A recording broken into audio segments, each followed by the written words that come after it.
So here's the issue I think we have. We see the bias that you did. Your explanations for why you said what you did, really aren't credible. We're trying to get to the genesis of why open up a counterintelligence investigation against the opposing party's campaign. I'm with you about focusing on Russia and holding them accountable, but you tried to rope in the other party's nominee. There was also a lot of bias, and then we can't get any answers to the questions of what the genesis of any of this was. And let me finish. May 18th, Chairman Gowdy mentioned, you say, look, my concern's that there's no big there. So this had been going on for at least 10 months. I think it was going on before July 31st. And there you are, Mueller's appointed, and you can't even identify any reason to suspect that there was collusion between Trump's campaign and Russia. There was no big there after 10 months. Mr. Strzok, you've defended your actions, said that you did not evince bias, that your actions weren't motivated by bias, but the Inspector General disagreed. When he asked you about the insurance policy text, the will stop it text, you provided an explanation similar that you did today, and he found your explanation to be unpersuasive, and you're aware of that, correct? I'm not aware of that with regard to that text. Well, he did. He testified when we had him in here in June in response to my questioning. He also said that your explanation for how you handled the Anthony Weiner laptop, you delayed, you didn't take action initially.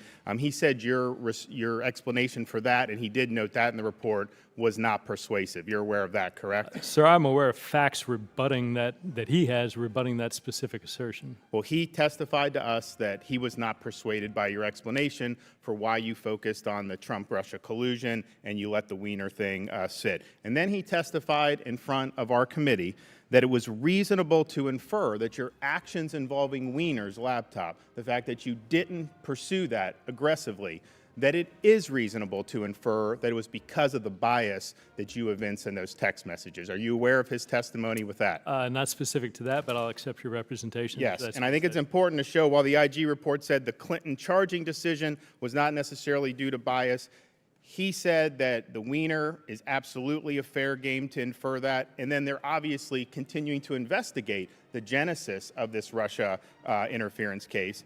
Do you also know that Rod Rosenstein on June 28th, when he testified in front of this committee, he said you were biased? Are you aware of that? I'm in not response aware of that. to my questions? Yes, he did. And he also says that the bias that you evince, it does undermine the integrity of your investigative actions, and it causes the American people to lose confidence in the institution. Do you know he said that? I don't, and he's... Well, he did. So the idea that there's no bias here is not, I don't think your explanations have been credible, and I think that if you acted so appropriately, Mueller removed you from the team. You're now at Human Resources, which is obviously a demotion. And then you are now one of the subjects of an ongoing IG investigation, correct? No, sir. You're not. Your conduct is not being reviewed by Horowitz about what you did or did not do in the Russia collusion case. I'm unaware of being a subject of any ongoing IG. Well, I bet you your conduct is at issue there. Let me ask you this. You opened up the counterintelligence investigation on 31 July. Was that because of the George Papadopoulos information? Sir, I can't get into the guidance that the FBI has provided me about answers I can provide. That gets into a level of detail that I can't, that I've been directed not to provide. You have answered some questions. I mean, I think this has been a little bit of convenience. I mean, you've answered some questions about there was grave concerns and all this stuff about why you were doing it. You didn't do that. The dossier, was the dossier a part of why you opened up the investigation? No, but sir, none of this has been convenience. All of this has been based on what the department has worked out with Chairman Goodlatte about what is permitted and not. This is not a function of convenience. So the dossier was not part of it. So that's important. When did you learn the dossier was funded by Hillary Clinton and the Democratic Party? I don't think that's an accurate representation, and the department or the FBI has directed me not to answer that question based on ongoing investigation. Right. So Hillary, DNC sent to Perkins Coie, who sent to Fusion, who paid, I mean, come on. Again, it was a political document, correct? The latter's close. I cannot comment. The FBI has directed me to not answer that question. Would it be fair to say that the dossier what would you choose? Is it a political document, opposition research, or is it legitimate intelligence?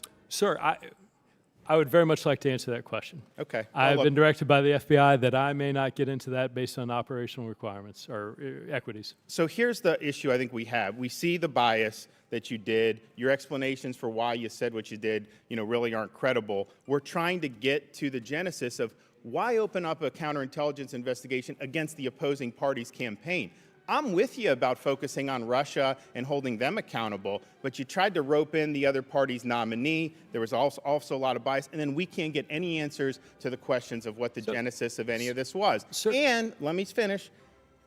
May 18th, Chairman Gowdy mentioned, you say, look, my concern's that there's no big there. So this had been going on for at least 10 months. I think it was going on before July 31st.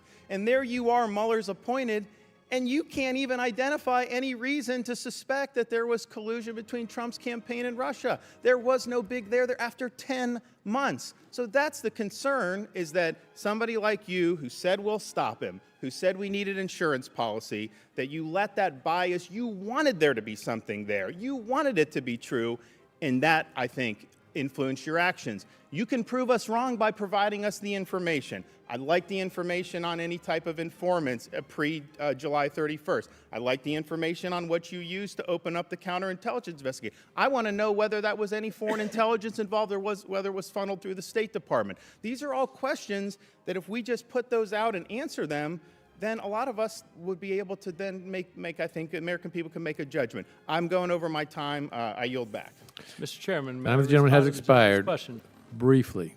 Sir, two things. You asked why I couldn't explain why a case would be open. I don't think that's accurate. If you look at Director Comey's statement when the Department of Justice had authorized him to say that the FBI had opened a case into allegations that the government of Russia had made an offer of assistance in the potential involvement of members of the Trump campaign, I cannot envision a scenario where that would not be a reasonable predication to open an investigation. Well, if it's Papadopoulos, that's not quite what they had. Sure, I mean, I you didn't think quite get there. I know Comey may have said that, but you didn't quite get there. So if it's Papadopoulos, that's weak. I think the characterization was that it was a credible source of information, stands on its own. I don't think anybody in this committee would argue that, one, it wasn't appropriate to open that, and two, that it wasn't absolutely we fully have predicated questions and about appropriate. whether it was appropriate because we don't know the underlying information. And we sir, read in the New that's- York Times from leaks that it was just because Papadopoulos said at a bar. The time of that the there was gentleman this going has on. expired. I want to know if that's the reason. I'm trying to why. respond. Regular to that. order. And-